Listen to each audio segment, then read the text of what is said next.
স্থির তড়িৎ নিয়ে তোমাদের মধ্যে একটা মিসকনসেপশন থাকে, তোমরা বুঝতে পারো না যে স্থির তড়িতের কারণটা কী। সেটাকে বোঝানোর জন্য আমি তোমাদেরকে দুটো প্রশ্ন করছি, খুব সহজ, এবং উত্তর দেওয়ার চেষ্টা করো। এক, সেটা যে কাউকে যদি কাঁচা ঘুমকে ভাঙিয়ে দেওয়া হয় তাহলে সে কী করবে। আর দ্বিতীয়, চিরুনি চুম্বক বলে কিছু জানো? আচ্ছা, প্রথমটার প্রশ্নের উত্তরটা খুব সহজ, যে কাঁচা ঘুম যদি ভেঙে যায় তাহলে সে রেগে যাবে, উত্তেজিত হয়ে যাবে।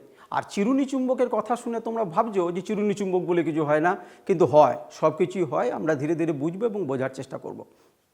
তো দেখো, এই কথাটা কিন্তু মনে রেখো, যে কাঁচা ঘুমকে যদি ভাঙিয়ে দিই তাহলে পরে কিন্তু আমার কি ঘটবে না, আমি উত্তেজিত হয়ে উঠব। সমস্ত বস্তুর মধ্যে একটা অদৃশ্য জিনিস থাকে, যারা কিন্তু ঘুমিয়ে থাকে, তাদেরকে যদি জাগিয়ে দেওয়া হয় তারা রেগে যায়।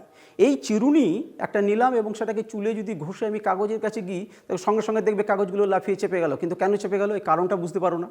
কারণটা হচ্ছে চিরুনির মধ্যে সেই অদৃশ্য জিনিসগুলো যেগুলো থাকে, সেগুলো যখন ঘষে তাদের ঘুমটাকে ভাঙিয়ে দিই না, সঙ্গে সঙ্গে তারা উত্তেজিত হয়, আর কাছে যাকেই পায় ওই হালকা কাগজকে পেলো, টেনে নিল। আচ্ছা, আমরা যদি একটা বেলুনকে জামাতে ঘষলাম, দিয়ে দেওয়ালে দিলাম, সঙ্গে সঙ্গে দেখি দেওয়ালে আটকে যাচ্ছে, কেন বলো তো? কারণ হচ্ছে বেলুনের মধ্যে যে অদৃশ্য জিনিসগুলো থাকে সেগুলোকে ঘষে আমি জাগিয়ে দিয়েছি, তাদেরকে যখনই দেওয়ালের কাছে নিয়ে যাওয়া হলো, দেওয়ালকে তারা আকর্ষণ করলো। আমরা আরও অনেক কিছু দেখব, যেমন শীতকালে আমরা যখন সোয়েটার খুলি তখন দেখি যে আমাদের লোমগুলো খাড়া হয়ে যাচ্ছে, বা পটপট পটপট আওয়াজ উঠছে। কিংবা অন্ধকারে যদি তুমি সোয়েটার খোলো তাহলে দেখবে বিদ্যুৎ স্ফুলিঙ্গও পাবে। কেন না, সোয়েটারের থাকার মধ্যে যে অদৃশ্য কণাগুলো রয়েছে, যারা ঘুমিয়ে থাকে, তারা আমাদের শরীরের সঙ্গে ঘষে তাদেরকে জাগিয়ে দিচ্ছি, সুতরাং তারা কাছেই যাকে পাচ্ছে, লোমকে পাচ্ছে, তাদের আওয়াজ হয়, এবং ওই কণাগুলো তখন লাফিয়ে লাফিয়ে ওঠে এবং একটা করে পটপট আওয়াজ করে। এবার আমি যে পরীক্ষাটার কথা বলবো সেটা কিন্তু অত্যন্ত সোজা, সেটা কিন্তু ঘরে গিয়ে তোমাদেরকে করতেই হবে।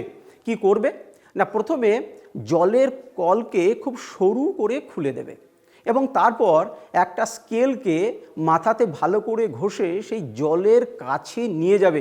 মনে রাখবে, জলে ভেজালে কিন্তু চলবে না। জলের কাছে যখন স্কেলটাকে নিয়ে যাবে না, তখন দেখবে জলের সরু রেখাটা স্কেলের দিকে বেঁকে গেছে। এটা কেন হয় বলো তো? কারণ স্কেলের মধ্যে থাকা ওই অদৃশ্য কণাগুলো, যেগুলো ঘুমিয়ে থাকে, তাদেরকে আমি জাগিয়ে দিয়েছি, এবং তার ফলে সেই জলের কণাকেও টেনে নিতে পারে। এটা কিন্তু ঘরে অবশ্যই করতে হবে, এবং তার সঙ্গে একটা নোটবুকে লিখবে কি হলো, আমি যেটা বলছি পরে।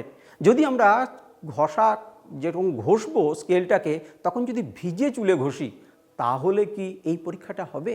তোমরা কিন্তু অবশ্যই করে আমাকে জানাবে এবং দেখব। আজকে আমরা এই পর্যন্ত শিখলাম।